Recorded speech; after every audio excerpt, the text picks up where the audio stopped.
आप सभी का मैथ्स बाय ऋषि सर के यूट्यूब चैनल पर स्वागत है। उम्मीद करता हूं आप सभी लोग बहुत अच्छे होंगे। आज का हमारा टॉपिक जो है वो मल्टीप्लाई है, गुना। आप लोग मल्टीप्लाई कितने सेकंडों में करते थे? मैंने आपके थंबनेल में डाला है कि 10 सेकंड में मैं आपको मल्टीप्लाई करना सिखा दूंगा। तो निश्चित तौर पर आप 10 सेकंड में मल्टीप्लाई आज की क्लास के बाद कर पाएंगे।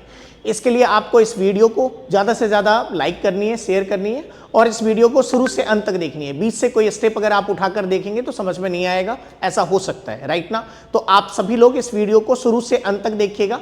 और ये कैलकुलेशन पार्ट मैं आपको अलग अलग पार्ट्स में वीडियो लेकर इसलिए आ रहा हूँ कि अभी एसबीआई क्लर्क की वैकेंसी आई है और उसमें सिंप्लीफिकेशन और अप्रोक्सीमेशन, जिसे हम लोग सन्निकट मान और सरलीकरण कहते हैं, इसके 15 क्वेश्चन लास्ट ईयर के एसबीआई क्लर्क के पेपर में आए थे। यानी कि अगर आपका कैलकुलेशन बहुत अच्छा होगा तो आप विद इन सेकेंड सिंप्लीफिकेशन के क्वेश्चन कर सकते हैं। तो 15 क्वेश्चन आप अगर चाहते हैं कि एसबीआई क्लर्क में बहुत अच्छा हो और बाकी आपका कैलकुलेशन बहुत अच्छा हो तो आप सभी लोग इस वीडियो को स्किप नहीं करना है, शुरू से अंत तक देखिए कि मल्टीप्लाई को आप डायरेक्टली कैसे कर सकते हैं। मैं इन मल्टीप्लाई को भी सेकंडों में करूंगा और आपको प्रयास करना है कि आप 2 डिजिट, 3 डिजिट, 4 डिजिट, 5 डिजिट मैं शुरुआत में आसानी से कराऊंगा। यानी कि 2 डिजिट मल्टीप्लाई कराऊंगा, फिर 3 डिजिट, फिर 4 डिजिट, यानी कि आपके पास प्रोसेस पूरा होगा कि आप कितने भी डिजिट का मल्टीप्लाई बहुत आसानी से कर सकते हैं। प्रोसेस सीखने का प्रयास कीजिएगा कि प्रोसेस कैसे काम करता है। सबसे पहले बात करेंगे हम लोग मल्टीप्लाई में 2 डिजिट का मल्टीप्लाई आप लोग किस तरीके से करते थे और क्या कंडीशंस हो सकती है। आइए स्टार्ट करते हैं।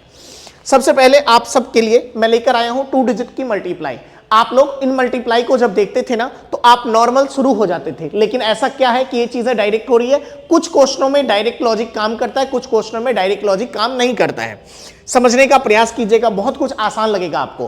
पहली बात, सब लोग बोर्ड पर देखिएगा। सबसे पहले आसान प्रोसीजर से समझने का प्रयास करते हैं कि आसानी से मल्टीप्लाई कैसे करते हैं। तो ये तो जो 2 डिजिट का मल्टीप्लाई आपको दिख रहा है, इसमें स्टेप क्या यूज करना है वो सीखिएगा, राइट ना। सबसे पहला स्टेप, मैं मल्टीप्लाई जब भी करता हूं, चाहे आप भी करते हैं, तो ऑर्डर जो होता है वो राइट टू लेफ्ट होता है। यानी कि हम राइट से शुरू करते हुए लेफ्ट की तरफ जाते हैं। तो हमारा ऑर्डर कैसे काम करेगा वो देखिए। तो मल्टीप्लाई राइट से लेफ्ट, यानी कि पहला स्टेप हमारा ये होगा। गौर से देखिएगा क्या मैं कर रहा हूं। फर्स्ट स्टेप मेरा ये होगा, पहला स्टेप। इसके बाद दूसरा स्टेप मेरा ये होगा और तीसरा स्टेप मेरा ये होगा और आपका मल्टीप्लाई आंसर आ जाएगा। लेकिन एक बात ध्यान रखिएगा, ऑर्डर राइट से लेफ्ट हो, ऑर्डर राइट से लेफ्ट है। पहला स्टेप ये है, फर्स्ट स्टेप, सेकंड स्टेप ये है और थर्ड स्टेप ये है, राइट ना। हर स्टेप में सिंगल डिजिट लिखेंगे, बाकी कैरी का काम करेगी। सिंगल डिजिट लिखेंगे, बाकी कैरी है। तो कई सारे मल्टीप्लाई है, कुछ मैं करूंगा तो कुछ आप भी कर सकते हैं, राइट ना। चलिए आइए स्टार्ट करते हैं। सबसे पहले इस मल्टीप्लाई को हम लोग खत्म करते हैं। बोर्ड पर देखिएगा, मैं इसे मल्टीप्लाई कर रहा हूं। पहला स्टेप ये है, तो 6 × 3 करेंगे तो क्या होगा 18। कैरी में 1 है, 18 है, सिंगल डिजिट लिखना है, बाकी कैरी का काम करता है, तो कैरी 1 हो गया। पहला स्टेप क्लियर है, ये वाला स्टेप क्लियर हो चुका होगा। दूसरा स्टेप है ये वाला, क्रॉस। जैसे ही बाबू क्रॉस होगा, लाइन पे लाइन आएगी तो याद रखिएगा ऐड करना होता है, जोड़ना होता है, राइट ना। तो सेकंड स्टेप पे बात करते हैं। जोड़ स्कोर से देखिएगा, 8 × 3 कितना हो गया बाबू 24 और 6 × 9 54। अगर मैं इसे जोड़ूंगा क्योंकि क्रॉस हो रहा है, राइट ना। 8 × 3 24 और 9 6 54। इन दोनों को जब आप जोड़ेंगे तो ये हो रहा है 78। 78 ये हो गया, एक कैरी था 78 में, एक कैरी जोड़ेंगे तो बाबू 79 बन जाएगा। मैं लिखने वाला 9 हूं, कैरी अब आपके पास 7 बचा। मैं उम्मीद करता हूं हमारा सेकंड स्टेप भी क्लियर हो गया। अब तीसरे स्टेप पे बात करते हैं जो कि आंसर का स्टेप होगा, लास्ट स्टेप होगा, यानी कि लेफ्ट हैंड की तरफ। लेफ्ट हैंड की तरफ ले लीजिए, 9 8 जा 72 हो गया, कैरी यहां पे 7 बचा हुआ है। 72 और 7 79 होता है। पूरा मल्टीप्लाई कंप्लीट है, यही इसका आंसर है। आज के बाद आप लोग 2 डिजिट मल्टीप्लाई इसी प्रोसीजर से करेंगे, मैं उम्मीद करता हूं ऐसा। एक दो और एग्जांपल करा देता हूं, फिर आप खुद से भी प्रैक्टिस कीजिएगा। आइए फिर से सेकंड एग्जांपल पे बात करते हैं। बोर्ड पर देखिएगा, क्या हम कह सकते हैं कि यहां पर मल्टीप्लाई 6 × 3 18 होगा, कैरी में 1 बचा। हर स्टेप के बाद सिंगल डिजिट। दूसरा स्टेप क्रॉस मल्टीप्लाई, 9 × 3 27 और 6 × 4 24। गौर से देखिए, मैं लिख देता हूं 27 और 24। अगर मैं इसे ऐड करूंगा तो 51 होगा बाबू, 51 और कैरी 1 है, कैरी 1 है, तो 51 और 1 52 हो जाएगा। तो मैं यहां 2 लिखने वाला हूं, अब कैरी की वैल्यू 5 हो जाएंगी। ये स्टेप खत्म हो गया, सेकंड स्टेप। तीसरा स्टेप लेफ्ट हैंड में मल्टीप्लाई होता है, तो 9 4 जा बाबू 36 हो गया, 9 4 जा 36 और 5 कैरी, 36 और 5 41 होता है। मैं उम्मीद करता हूं आज के बाद आप किसी भी 2 डिजिट मल्टीप्लाई को इसी तरह से करेंगे, मैं उम्मीद करता हूं। ये जो डंडी बनाया हूं ना, इस पे भी चर्चा होगी कि ये डंडी क्या होती है, किस तरह से काम करती है, इस पे भी काम करेंगे हम लोग। ये नॉर्मल मल्टीप्लिकेशन था मेरे बाबू, इसे बहुत इजीली आसानी से कर सकते हैं, बस आपकी प्रैक्टिस बहुत अच्छी होनी चाहिए, प्रैक्टिस अच्छी होनी चाहिए। आइए कंडीशंस क्या होते हैं। ये तो नॉर्मल मल्टीप्लाई है, लेकिन एक चीज देखिए, ध्यान से समझिएगा। तो यहां पर अगर आप मल्टीप्लाई में मेरे से करवाएंगे ना, तो ये मल्टीप्लाई डायरेक्टली हो रहा है। क्यों डायरेक्टली हो रहा है? देखिए 8 गुने 2 कितना होता है? 16। और ये जो सेम डाटा है 11 है, 11 की अगली संख्या क्या होती है? 12। 11 गुने 12, 11 गुने 12 132 होता है। अगर आप कैलकुलेटर से भी चेक करेंगे ना तो बहुत फास्ट हुआ। क्यों हुआ? क्योंकि कंडीशनल था। अभी हम नॉर्मल मल्टीप्लाई कर रहे थे, अब नॉर्मल से मूव करेंगे। कंडीशंस क्या क्या होती है मल्टीप्लाई की, अब आप दिखाता हूं मैं आपको। इसमें और इसमें सेम कंडीशन है, राइट। 6 गुने 4 कितना हुआ बाबू? 24। और 9 सेम है, 9 की अगली संख्या 10 होती है, 9 10 जा 90। ये मल्टीप्लाई देखिए फास्ट हुआ। ये नॉर्मल था, ये फास्ट हुआ। ऐसा फास्ट क्यों हुआ समझिएगा, क्योंकि ये कंडीशनल थे। कंडीशंस क्या थे वो देखिए। सर इकाई स्थान का योग यहां पे 10 हो रहा है, 8 और 2 10 है। ये देखिए 6 और 4 यहां पे भी 10 है। इकाई स्थान का योग यहां पे 10 हो रहा है और बाकी प्लेसेस सेम है, बाकी सेम है, बाकी सेम है, राइट ना। तो अगर कभी भी इकाई स्थान का योग 10 बन जाए और बाकी सेम हो तो मल्टीप्लाई आप इकाई स्थान का गुना कीजिए और बाकी संख्या को अगली से गुना करके लिख दीजिए। इसे कहते हैं कंडीशनल मल्टीप्लाई।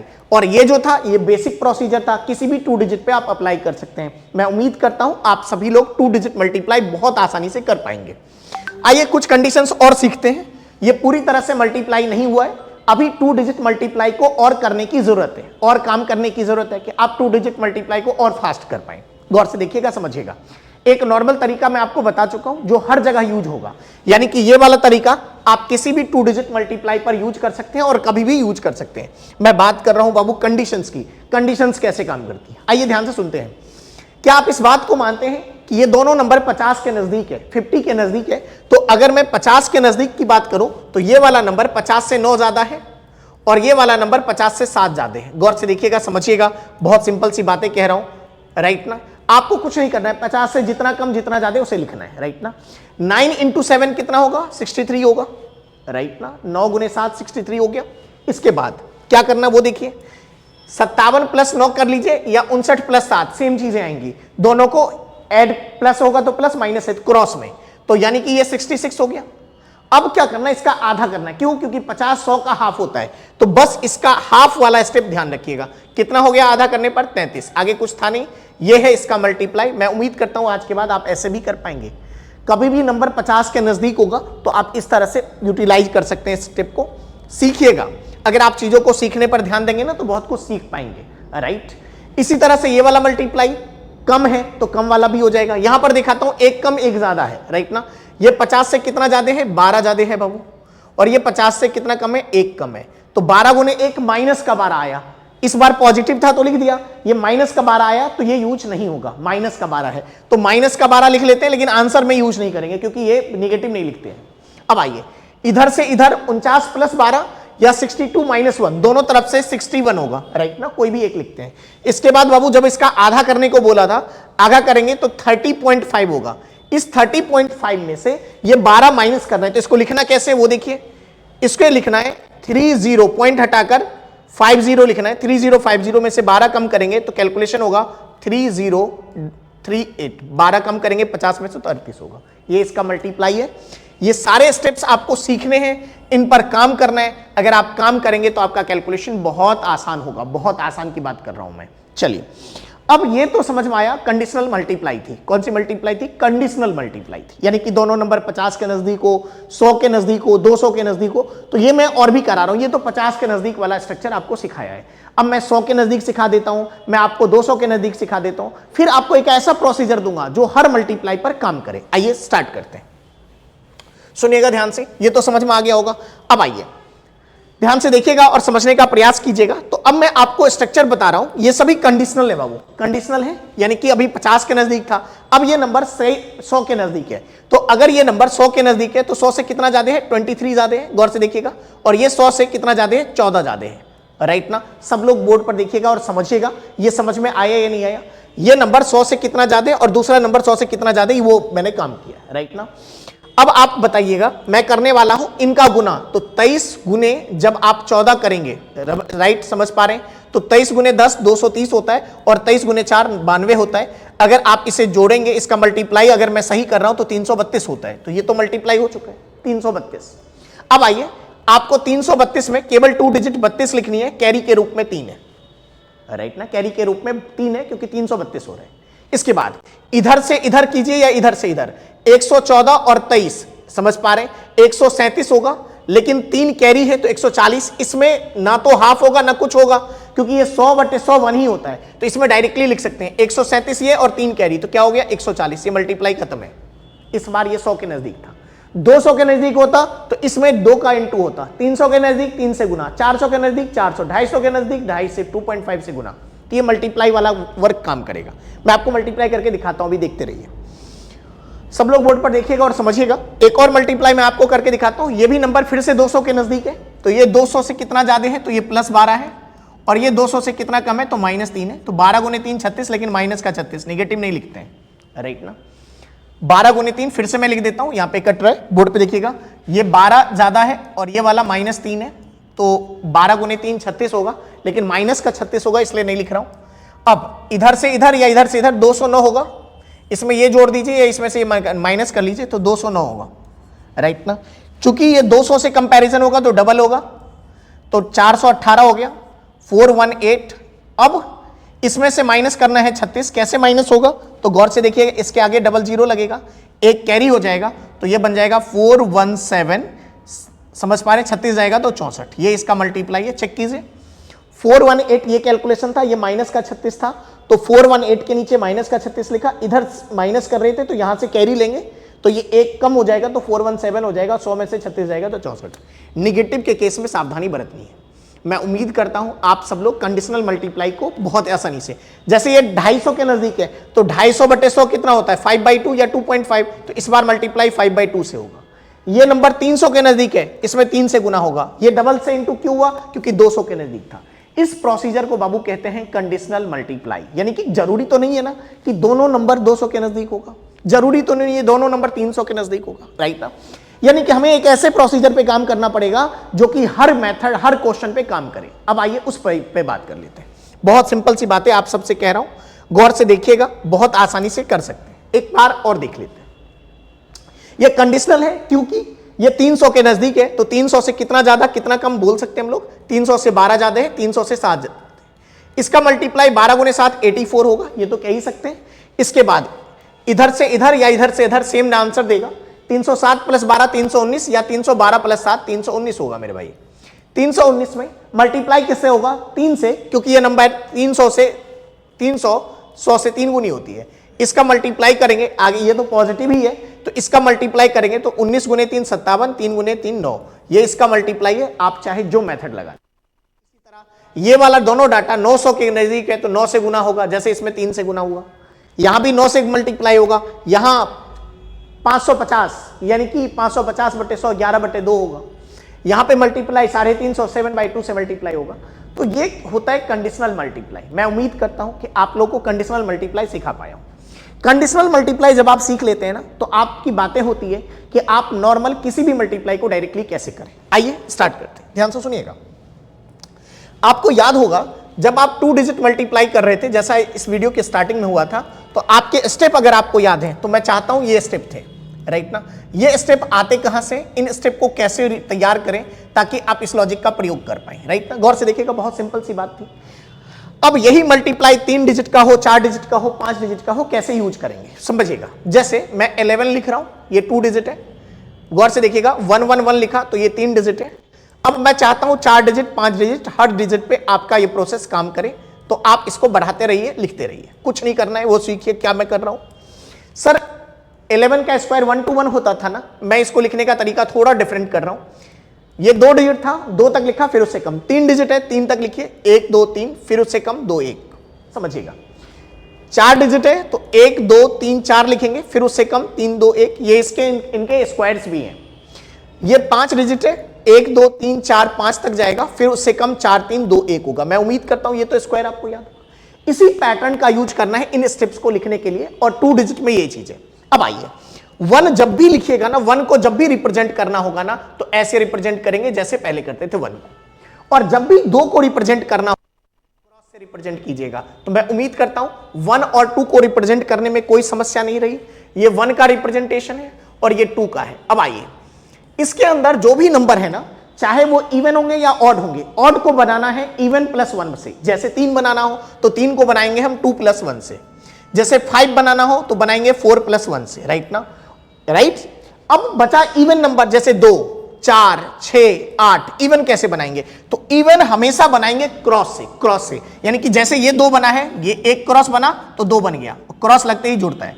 4 कैसे? डबल क्रॉस, एक क्रॉस तो ये लग गया और एक क्रॉस और लगा देंगे इस पे, तो 2 क्रॉस बन गया, तो ये 4 बन गया, इससे बड़ा क्रॉस लगा देंगे। 6 3 बार क्रॉस लगा देंगे। 8 4 बार क्रॉस लगा देंगे। उम्मीद है समझ में आया। 3 कैसे बनेगा? 2 ऐसे बनता है और एक सिंगल लाइन, तो इसमें जोड़ देंगे तो ये 3 बन गया, राइट ना। 5 कैसे बनेगा? 4 कैसे बनता है? डबल क्रॉस, 4 बन गया और इसमें एक जोड़ देंगे तो 5 बन गया। ये रिप्रेजेंटेशन हो गया 5 का तैयार, राइट ना। अब आइए, अब अगर ये प्रोसेस आपने काम कर लिया तो आप इस प्रोसेस से किसी भी मल्टीप्लाई को विद इन सेकेंड्स करने लग जाएंगे। देखिए क्या मैं कर रहा हूं, गौर से देखिएगा, ध्यान से सुनिएगा और समझिएगा। अब आइए, जैसे मुझे 3 डिजिट का रिप्रेजेंटेशन तैयार करना हो, 3 डिजिट का, तो मुझे तो पता है 3 डिजिट में क्या काम करता है, 1 2 3 2 1। तो 1 को कैसे लिखेंगे? 1 फिर 2, गौर से देखिएगा समझिएगा, 3 फिर 2 फिर 1, राइट ना। 4 डिजिट अगर लिखना हो तो कैसे लिखेंगे बताइए? 4 डिजिट का। ऐसे ही लिख सकते हैं आप प्रोसेस को, 1 2 3 4, 4 का मतलब डबल क्रॉस है ना, फिर 3 फिर 2 और फिर 1। मल्टीप्लाई का प्रोसेस हमें पता है कि हम लोग राइट हैंड से स्टार्ट करने वाले हैं। इस प्रोसेस से आप किसी भी 3 डिजिट 4 डिजिट 5 डिजिट मल्टीप्लाई को कर पाएंगे। आइए स्टार्ट करते हैं। एक एग्जांपल जो हमारे थंबनेल में लगा हुआ है, थंबनेल में लगा हुआ क्वेश्चन आप कहेंगे कराया नहीं था, वो देखने के लिए था। सर ये देखने के लिए नहीं था, ये करने के लिए था। अब इसी एग्जांपल को ले लेते हैं। क्या लिखा हुआ है? 700 मल्टीप्लाई करना है 462 से, 3 डिजिट का है। 783 783 462, 783 462, 783 और 462। स्टेप मैं समझा रहा हूं बट आगे स्टेप नहीं लिखना है। मैं मल्टीप्लाई ये रहा हमारा। आइए बोर्ड पर देखते हैं। 3 डिजिट है, स्टेप क्या होता है? 1 2 3 2 1, यही स्टेप होते हैं। राइट हैंड से स्टेप स्टार्ट करते हैं, लेफ्ट हैंड की तरफ जाते हैं। हर स्टेप में सिंगल डाटा लिखते हैं, राइट ना, ये तो पता होना चाहिए। हर स्टेप में सिंगल डाटा और बाकी कैरी। जैसे ही कोई लाइन कटती है तो इसका मतलब जुड़ना होता है, जैसे ही कटे तो जोड़ेंगे, प्लस होगा, और कटे नहीं तो कोई जोड़ नहीं। आइए पहला स्टेप हमारा ये है। उम्मीद है समझ में आया होगा। 3 × 2 6 हो गया। पहला स्टेप कंप्लीट है हमारा, देखते रहिए समझते रहिए। दूसरा स्टेप यहीं पर बनेगा ये, राइट ना। 2 बन रहा है यहां पर, देखिएगा ध्यान से। क्रॉस हुआ तो जोड़ेंगे 16, 8 × 2 16 और 6 × 3 18, 16 और 18। समझ पा रहे हैं बातों को? 34 होगा तो 4 लिखेंगे, कैरी के रूप में 3 बच गया। ये भी स्टेप हमारा खत्म हो गया, राइट ना। 2 स्टेप हो चुके हैं।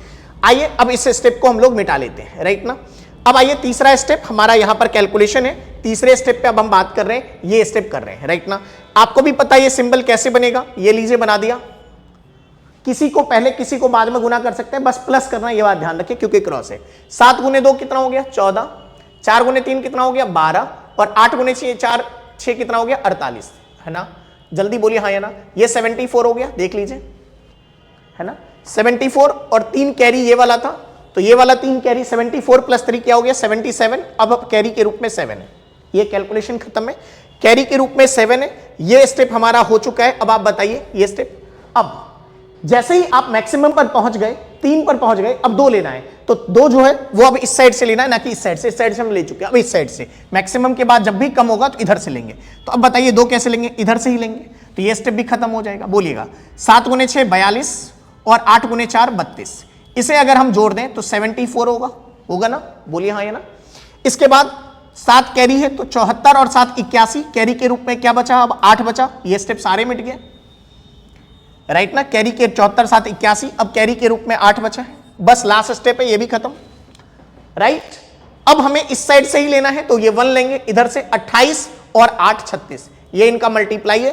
अब इसमें कोई कंडीशन नहीं थी। ऐसा अगर 4 डिजिट का हो तो आप इजीली ये स्टेप ड्रॉ कर सकते हैं और इसे कर सकते हैं। तो एक एग्जांपल से मैंने समझाया कि आप 3 डिजिट का मल्टीप्लाई भी बहुत आसानी से कर सकते हैं, 4 डिजिट का मल्टीप्लाई भी बहुत आसानी से। इसका एक मेजर ड्रॉबैक क्या है कि बहुत काम करेगा, जैसे ऑप्शन बेस्ड क्वेश्चन होगा और हमारे पास मल्टीप्लाई है और लास्ट 2 डिजिट अलग अलग है, तो हमें केवल एक स्टेप और 2 स्टेप करने पड़ेंगे, ऑप्शन मैच कर जाएगा, हमें पूरे मल्टीप्लाई की जरूरत नहीं। तो जब भी हम ऑब्जेक्टिव क्वेश्चंस को कर रहे होंगे तो वहां पर अगर 4 ऑप्शंस इस मल्टीप्लाई पर होते और सबके सेकंड प्लेस पे, लास्ट प्लेस पे सब में 6 था चारों ऑप्शन में, और सेकंड प्लेस 4, 3, 2 और 6 है, तो हमें केवल सेकंड प्लेस पर करने की जरूरत है कि सेकंड प्लेस 4 जिसमें आ गया वो सही है, 2 ही स्टेप पे आंसर आ जाएगा। तो कहने का मतलब ये ऑब्जेक्टिव में बहुत बेहतर काम करेगा।